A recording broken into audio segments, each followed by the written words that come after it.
Hello student, physics classes by Anup Swarnkar channel में आपका स्वागत है। आज जो है अपन फिजिक्स का जो अपना चैप्टर नंबर 9 है उसको स्टार्ट करेंगे। और यहाँ पर इस चैप्टर के अंदर अगर देखा जाए, जो कक्षा 12 का जो चैप्टर नंबर 9 है प्रकाश लाइट, उसका आगे वाले चैप्टर से कोई लिंक नहीं है। इसलिए अपन आज से जो अपना चैप्टर 9 फिजिक्स का सिलेबस स्टार्ट करते हैं। चैप्टर नंबर 9 जो है अपना प्रकाश लाइट के बारे में अपन स्टडी करेंगे। सबसे पहले बात करते हैं अपने पास प्रकाश क्या होता है। तो प्रकाश की अगर बात की जाए, प्रकाश ऊर्जा का एक रूप है जो हमारी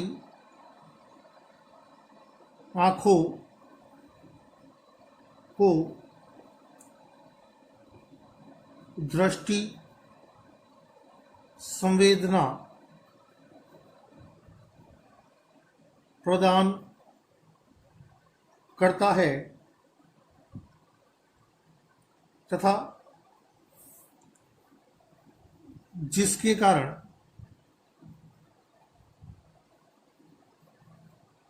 जिसके कारण हम हमारे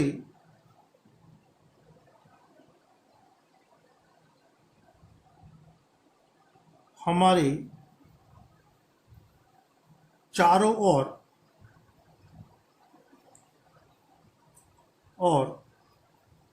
की वस्तुओं को देख सकते हैं। तो अपने पास बात की जाती है प्रकाश के बारे में। तो प्रकाश अपने पास एक ऊर्जा का रूप है जो हमारे आंखों को क्या बनाता है, संवेदनशील बनाता है तथा इसके कारण से हम आसपास की वस्तुएं देख सकते हैं। तो यहाँ पर अपने पास प्रकाश की अगर अनुपस्थिति है तो अपन को दिखता नहीं है। इसी का अपन देखते हैं तो जैसे शाम होती है, अंधेरा होता है, प्रकाश जो है उसकी तीव्रता, धूप की उसकी तीव्रता कम होती जाती है, उसके प्रकाश की तीव्रता कम हो जाती है और धीरे धीरे अंधकार हो जाता है। तो अंधकार होने पर अपनों को दिखाई देना बंद हो जाता है, जिसके कारण से अपन क्या करते हैं, अपने घरों में जो अपना आर्टिफिशियल कृत्रिम स्रोत है अपने पास, उसको उपयोग में लेते हैं। जैसे बल्ब है, ट्यूबलाइट है, इसका उपयोग लेते हैं जिसके कारण से हम देख सकते हैं। टॉर्च है, बल्ब है, ईटीसी जो अपने पास वस्तुएं हैं, इसको अपन इसलिए लगाते हैं क्योंकि अपने आसपास की वस्तुओं को अपन आसानी से देख सकें, यानी हमारी आंखें जो है सेंस कर सके। तो अपने पास जो है ऊर्जा का, प्रकाश एक ऊर्जा का रूप है, इतना अपन को ध्यान में रखना है मुख्य रूप से। और यहां से अगर बात की जाए तो प्रकाश के गुण, प्रकाश के क्या क्या गुण होते हैं। तो प्रकाश के जो मुख्य गुण हैं उसके अंदर अपन चर्चा करेंगे। तो सबसे पहला गुण है दृश्य प्रकाश।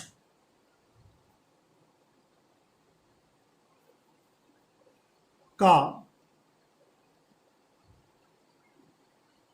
तरंगदैर्घ्य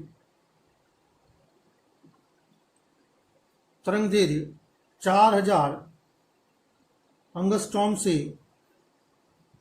8000 एंगस्ट्रॉम के बीच होता है। अगर इसको देखा जाए तो बहुत सी जगह अपने पास जो है 4000 से अपने पास 7000 एंगस्ट्रॉम भी होता है, लेकिन यहाँ पर अपन अधिकतम ले लिया 4000 से 8000 एंगस्ट्रॉम के बीच होता है। दृश्य प्रकाश जो अपन को दिखता है, जो अपने पास विजिबल है, जो विजिबल रेंज के अंदर आते हैं, जो वस्तु अपन को दिखाई देती है, उनका तरंगदैर्घ्य ये होगा। और एक बात ध्यान में रखनी है, प्रकाश अपन को कभी दिखाई नहीं देता है। प्रकाश के कारण से अपने को क्या दिखाई देती है, वस्तुएं दिखाई देती हैं। ये मुख्य रूप से आपको ध्यान में रखना है। दूसरा बिंदु अपने पास है प्रकाश का निर्वात में वेग 3 × 10⁸ मीटर प्रति सेकेंड होता है।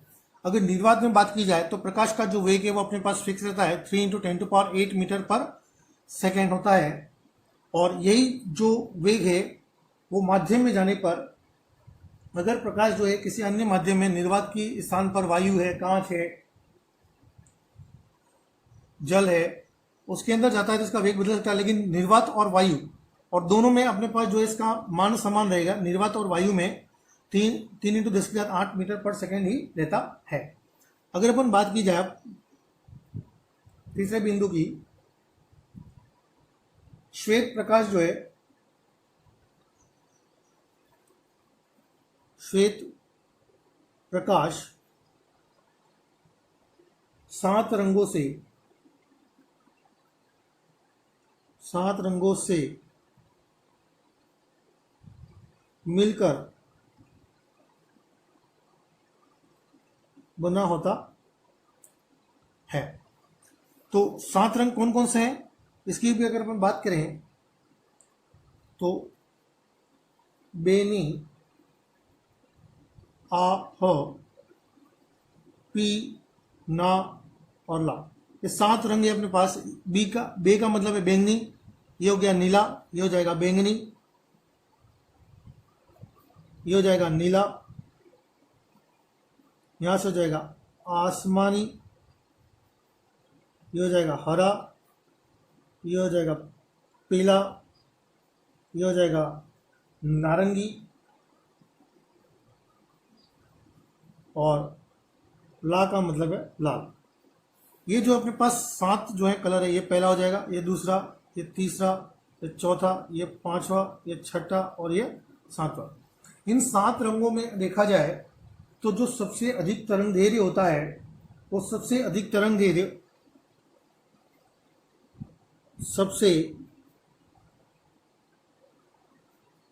अधिक तरंग दैर्घ्य लाल रंग का तथा सबसे कम बैंगनी रंग का होता है। सबसे अधिक जो तरंग दैर्घ्य है वो लाल रंग का होगा तथा सबसे कम जो है वो बैंगनी रंग का होता है। नेक्स्ट बिंदु है, प्रकाश सदैव सरल रेखा में गमन करता है। ऐसा क्यों? क्योंकि अपने पास जो है इसका तरंग दैर्घ्य बिल्कुल कम होता है। तो अपन लिख सकते हैं क्योंकि तरंग दैर्घ्य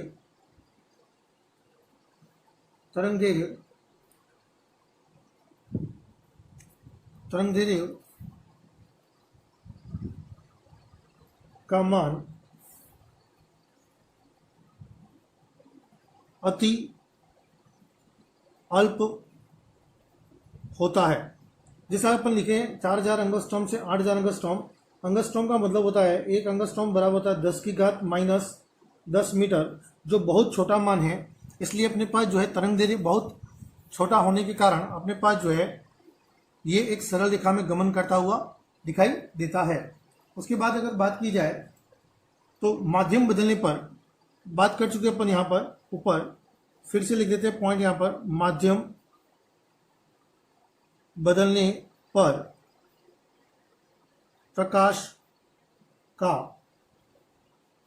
वेग भी बदल जाता है। अपन बात कर चुके ऊपर, निर्वात में इसका प्रकाश का वेग, निर्वात है वायु में वेग इसका कितना होगा, 3 × 10⁸ मीटर प्रति सेकंड होगा। उसी प्रकार से माध्यम बदलने पर इसका वेग क्या हो जाता है, बदल जाता है। अर्थात अपने पास पानी है, कांच है, किसी अन्य और माध्यम में जाएगा तो इससे इसका वेग जो है परिवर्तित होता जाएगा। उसके बाद बात की जाए तो प्रकाश में परावर्तन, अपवर्तन,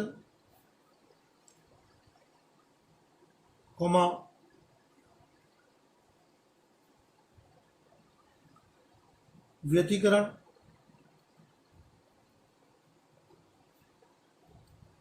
कॉमा विवर्तन, कॉमा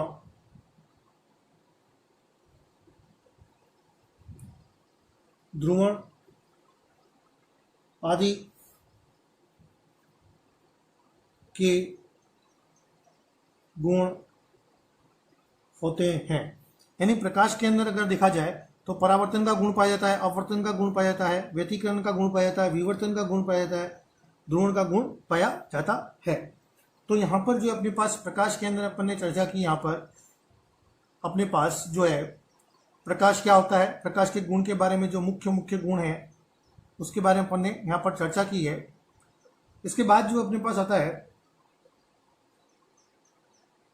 दर्पण आता है अपने पास। नेक्स्ट टॉपिक है अपना दर्पण, उसके बारे में बात करेंगे। दर्पण के बारे में, दर्पण अपने पास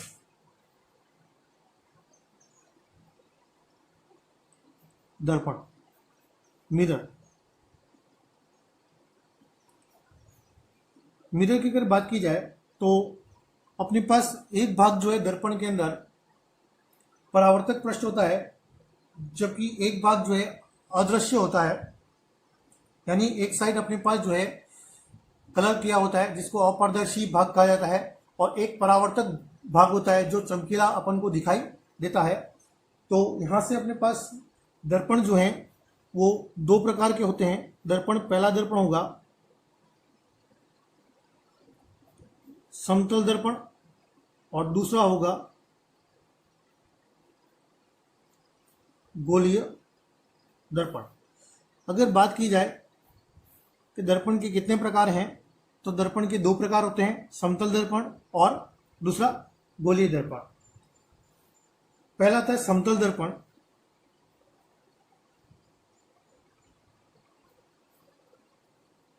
समतल दर्पण की अगर बात की जाए तो ऐसा दर्पण, ऐसा दर्पण जिसका परावर्तक पृष्ठ समतल में स्थित हो। अगर अपन समतल दर्पण की बात करते हैं तो ऐसा दर्पण जिसका परावर्तक पृष्ठ जो है वो समतल में स्थित हो, यानी रिफ्लेक्टिंग जो सरफेस है वो अपने पास एक तरह से किस फॉर्म में हो, प्लेनर फॉर्म में हो, तो अपने पास जो है उसे समतल दर्पण कहा जाता है। समतल दर्पण के अंदर अपने पास इसका किस प्रकार से इसको प्रदर्शित करते हैं, तो समतल दर्पण का अपने पास चिन्ह यहाँ पे बता देता हूँ। इस समतल दर्पण को कुछ इस तरह से प्रदर्शित किया जाता है। एम डैश अपने पास एक समतल दर्पण है, ये इसका परावर्तक पृष्ठ है जिसको अपन चमकीली सतह कहते हैं, वो परावर्तक पृष्ठ हो गया, एक समतल में होगा। जिस तरह से आप ये देख रहे हैं ये समतल में है, उसी प्रकार से इसका पृष्ठ जो है एक समतल में होगा। समतल दर्पण के अंदर इसका मुख्य पॉइंट क्या क्या आते हैं, तो सबसे पहला समतल दर्पण में प्रतिबिंब का निर्माण कैसे होता है। अपन आगे पढ़ेंगे प्रतिबिंब कितने प्रकार के होते हैं, ये सब आगे अपन चर्चा करेंगे। अभी आपको खाली ध्यान में रखना है कि समतल दर्पण में प्रतिबिंब कैसा बनता है। तो अपने पास आभासी, सीधा तथा पार्श्व बनता है।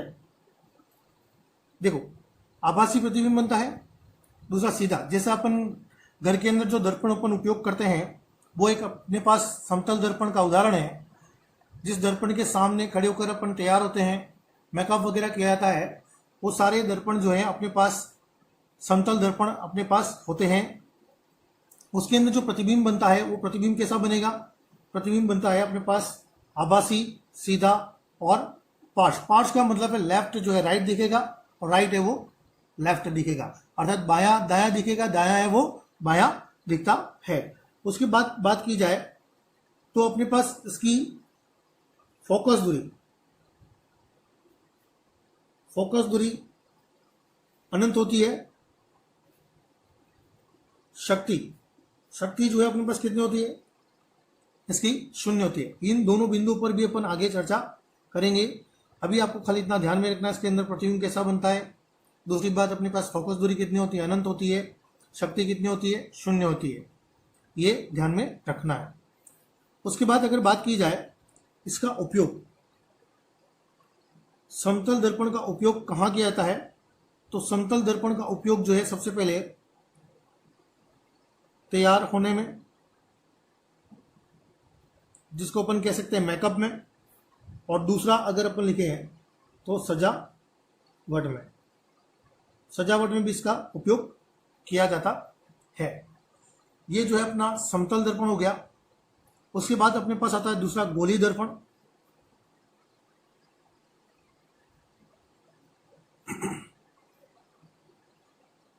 गोली दर्पण की अगर बात की जाए तो अपने पास ऐसा दर्पण,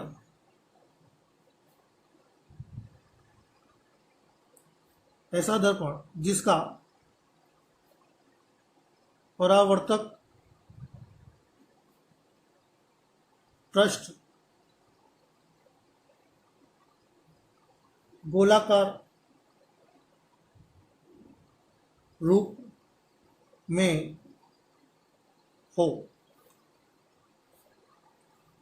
या फिर अपन कह सकते हैं यहां पर एक गोलाकार जो अपने पास कांच है उसके एक साइड पर परावर्तक पृष्ठ यानी पॉलिश कर दी जाए, तो अपने पास उस दर्पण को, कांच को काट कर बनाया गया दर्पण जो है वो अपना एक गोली दर्पण होता है। या सिंपल सा अपन कह सकते हैं ऐसा दर्पण जिसका परावर्तक पृष्ठ किस रूप में हो, गोलाकार रूप में हो, उसे अपन गोली दर्पण कहा जाता है। गोली दर्पण कितने प्रकार के होते हैं, ये भी दो प्रकार के होते हैं। इसके अंदर पहला जो आएगा वो अपने पास अवतल दर्पण, और दूसरा जो है अपने पास आता है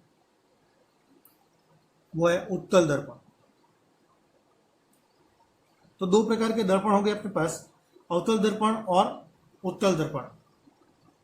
अगर बात की जाए सबसे पहले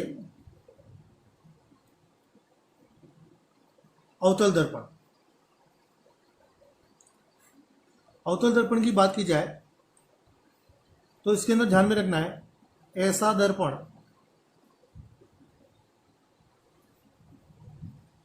जिसका परावर्तक पृष्ठ अंदर की ओर धसा हुआ हो या दबा हुआ हो। अपने पास अगर बात करें तो यहां पर अपने पास जो है एक ऐसा दर्पण है जिसका परावर्तक पृष्ठ क्या होगा, अंदर की ओर दबा हुआ होगा। तो यहां पर अपने पास ये अवतल दर्पण है, और यहां से अगर मैं बनाऊं इस तरह से कुछ, तो ये भी अपने पास अवतल दर्पण है, क्योंकि इसका परावर्तक पृष्ठ अंदर की ओर है। ये परावर्तक पृष्ठ है, ये भी परावर्तक पृष्ठ हो जाएगा।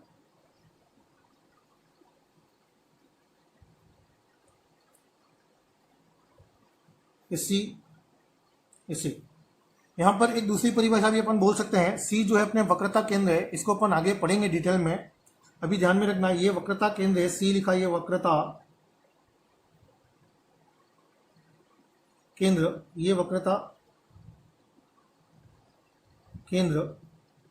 तो दूसरी परिभाषा अगर बोलना चाहें तो ऐसा दर्पण जिसका परावर्तक पृष्ठ किस ओर हो, वक्रता केंद्र के पास हो या समीप हो, उसे अपन जो है या फोकस के समीप हो ऐसा भी कह सकते हैं। ये अपना फोकस होगा, ये अपने पास जो है यहां से समीप होगा। तो परावर्तक पृष्ठ जो है वक्रता केंद्र की ओर हो या उसके पास हो तो उसे अपन अवतल दर्पण कहेंगे। उसी प्रकार से अगर बात की जाए, इसके अंदर गुण की बात की जाए, तो इसके अंदर दो तरह के प्रतिबिंब बनते हैं। दो तरह के प्रतिबिंब कैसे बनते हैं, तो अपने पास सबसे पहला, जब वस्तु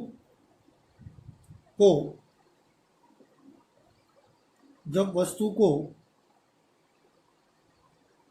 ध्रुव P तथा फोकस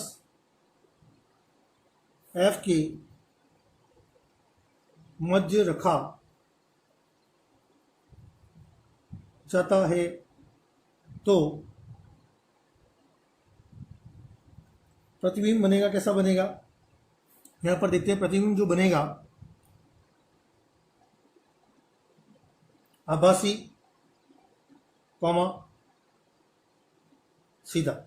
अपने पास यहां पर जो प्रतिबिंब बनेगा वो कैसा बनेगा, आभासी और सीधा बनेगा। दूसरी स्थिति की अगर बात की जाए तो अपने पास जब वस्तु को फोकस F के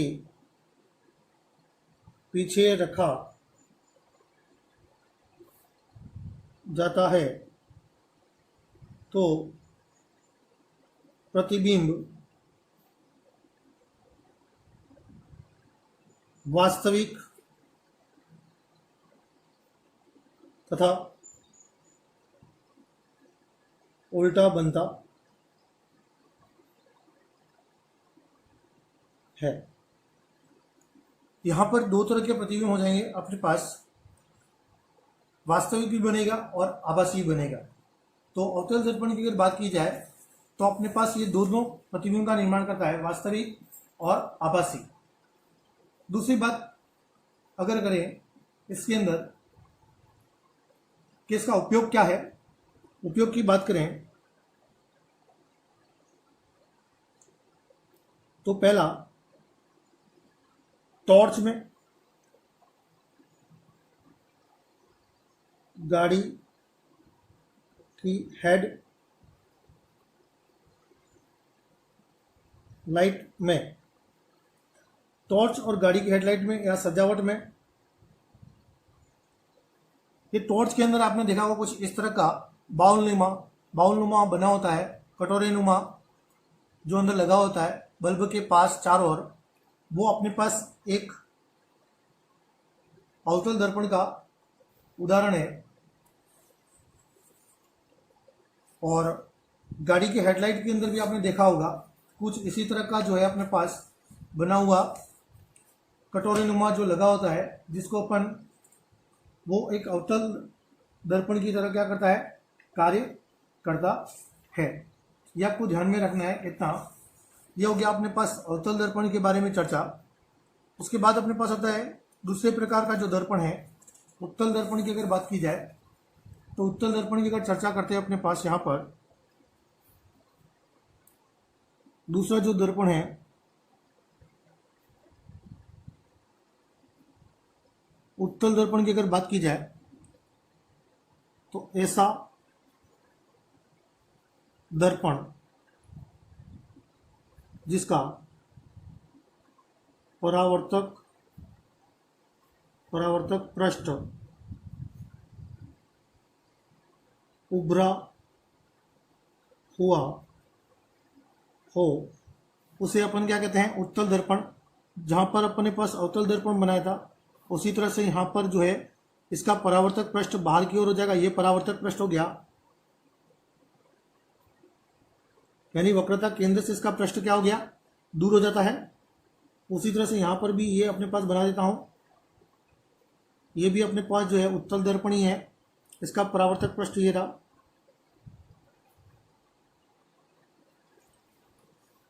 अगर इस दर्पण के अंदर बात की जाए तो इसमें बनने वाले प्रतिबिंब सदैव आभासी तथा सीधे बनते हैं। इसके अंदर जो प्रतिबिंब बनेंगे वो आभासी और सीधे बनेंगे। वस्तु को कहीं पर भी रखा जाए, अर्थात कहीं पर भी रखा जाए, ऐसा कहने का मतलब है दर्पण के सामने यहाँ पर वस्तु कितनी भी दूरी पर रखा जाए, यानी P तथा F के मध्य रखा जाए, यानी ध्रुव तथा फोकस के मध्य रखा जाए, ध्रुव तथा ये ध्रुव हो गया, ये ध्रुव और फोकस के मध्य रखा जाए, या P एफ तथा सी यानी फोकस तथा वक्रता केंद्र के मध्य रखा जाए या फिर वक्रता केंद्र के पीछे रखा जाए। यानी यहां से कहीं पर भी अगर अपने पास जो है वस्तु को रखा जाएगा तो अपने पास जो है वस्तु को यहां पर नहीं रखकर यहां पर रखा जाएगा इसके परावर्तक पृष्ठ के सामने। तो परावर्तक पृष्ठ के सामने कहीं पर भी रखा जा सकता है। तो अपने पास जो है प्रतिबिंब जो है इसका आभासी और कैसा बनेगा, सीधा बनेगा। इसका उपयोग की बात की जाए, गाड़ियों के साइड ग्लास में जो पीछे गाड़ियां देखने के लिए जो अपने पास दर्पण लगा होता है, वो अपने पास एक उत्तल दर्पण लगा होता है जिसके अंदर पड़ने वाला प्रतिबिंब के साथ आभासी होता है और सीधा दिखता है। ये अपने को ध्यान में रखना है। और दूसरा उपयोग इसका अगर देखा जाए तो अपने पास सजावट में, तो दर्पण का उपयोग जो है सजावट में मुख्य रूप से किया जाता है। तो अपने को ध्यान में रखना है कि तीनों दर्पण जो हैं वो सजावट में उपयोग में लिए जाते हैं। तो ये अपने पास जो मुख्य चर्चा थी दर्पण के प्रकार, और उसके बारे में अपन ने पढ़ लिया पूरा। यहाँ पर अगर अपन बात करें अब, तो प्रकाश के परावर्तन की बात करते हैं कि प्रकाश का परावर्तन किसे कहते हैं। प्रकाश का परावर्तन मुख्य टॉपिक है इस चैप्टर का।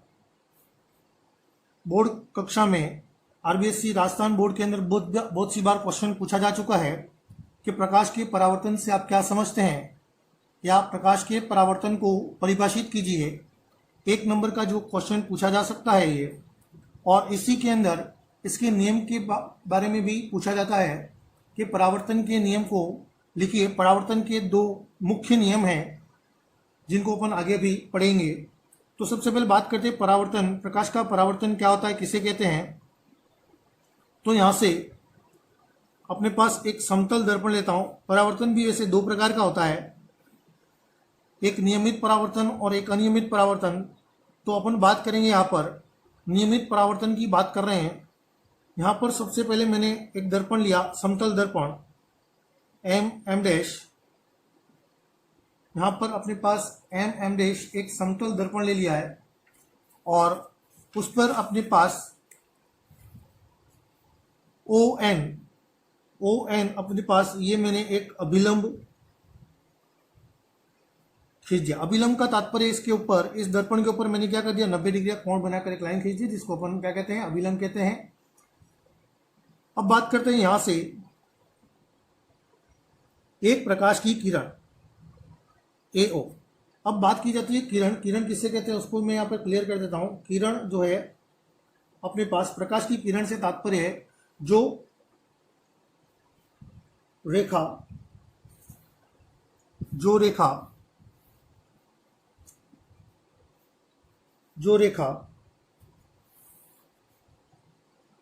प्रकाश के पथ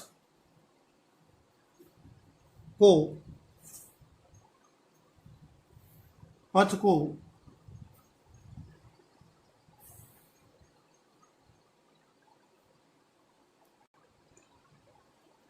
जो रेखा प्रकाश के पथ को प्रदर्शित करती है उसे प्रकाश की किरण कहा जाता है। तो यहां से अपने पास ये आपको क्लियर हो गया होगा, किरण क्या है, प्रकाश की किरण। तो जो रेखा प्रकाश के पथ को क्या करती है, प्रदर्शित करती है। क्योंकि प्रकाश अपन को दिखता नहीं है, इसके कारण से मैंने यहाँ पर ए ओ जो है एक दर्पण पर प्रकाश की किरण को आपतित करा दिया, जिसका नाम अपन लेते हैं आपतित किरण। जो प्रकाश की किरण दर्पण पर आपतित होती है उसे अपन क्या कहते हैं, आपतित किरण कहते हैं। तो ओ ए जो है चित्र में एक अपने पास आपतित किरण है। इसके बाद बात की जाए तो जैसे ही अपने पास यहाँ पर एक प्रकाश की किरण यहाँ पर आपतित होती है, तो यहाँ से जो है ये अपने परावर्तित हो जाती है। ओ बी, ये इसको बोल देता परावर्तित किरण। जैसे दर्पण पर आपतित होगी तो इसका जो है अपने पास यहाँ से टकराने के बाद जो है ये परावर्तित हो जाती है।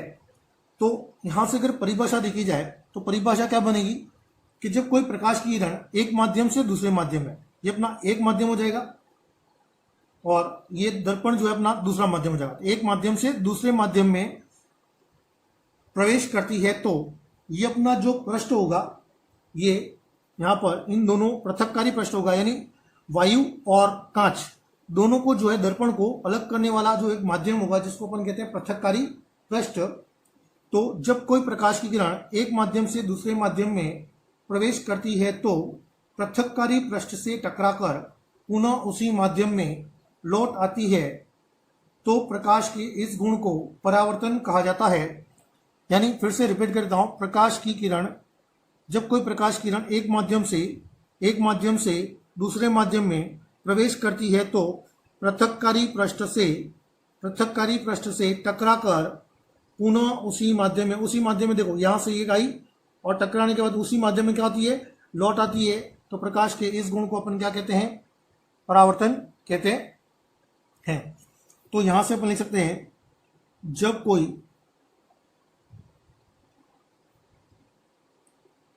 प्रकाश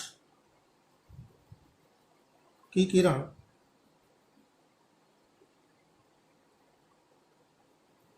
एक माध्यम से दूसरे माध्यम में प्रवेश करती है तो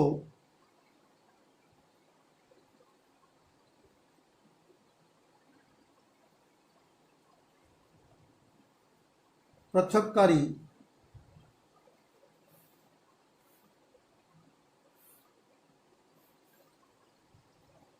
पृष्ठ से टकरा कर पुनः उसी माध्यम में लौट आती है तो प्रकाश के इस गुण को प्रकाश का परावर्तन कहा जाता है। ये प्रकाश के परावर्तन की परिभाषा हो गई। अपन बात करें यहां से ये जो बनने वाला कोण है, ये आपतित किरण और ये अभिलंब। आपतित किरण तथा अभिलंब के मध्य बनने वाला जो कोण होता है उसको बोलते हैं कोण आई, जिसको अपन कहते हैं आपतन कोण। उसी प्रकार से अभिलंब तथा परावर्तित किरण के मध्य बनने वाला जो कोण है उसको अपन कहेंगे परावर्तन कोण, जिसका अपन लिखते हैं उसको आर से, और आपतन कोण को लिखते हैं अपन आई से। अपन बात करें, और यहां पर एक और दे रखा है बिंदु ओ, जो अपना कहलाता है आपतन बिंदु।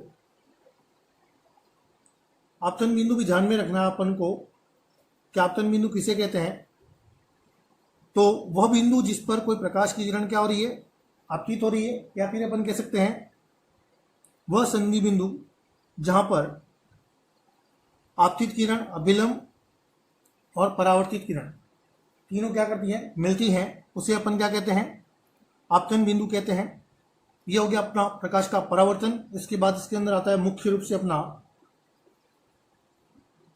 परावर्तन के नियम। परावर्तन के नियम की अगर बात की जाए तो परावर्तन के अंदर दो नियम है मुख्य रूप से। पहला नियम जो है आपतित किरण कॉमा अभिलंब तथा परावर्तित किरण तीनों एक ही तल में स्थित होते हैं। अर्थात तीनों दिख रहे होंगे, इस पेज पर आ रहा है, पेज एक अपना क्या है, तल है, तो तीनों एक एक तल के अंदर स्थित हैं। यानी तीनों में से एक भी जो है अगर एक तल में स्थित नहीं है तो अपने पास वो परावर्तन नहीं होगा। अर्थात परावर्तन के नियम के लिए क्या नियम आवश्यक है, क्या शर्त आवश्यक है, तो आपतित किरण, अभिलंब और परावर्तित किरण तीनों एक ही तल में स्थित होते हैं। और दूसरा मुख्य है आपतन कोण बराबर परावर्तन कोण।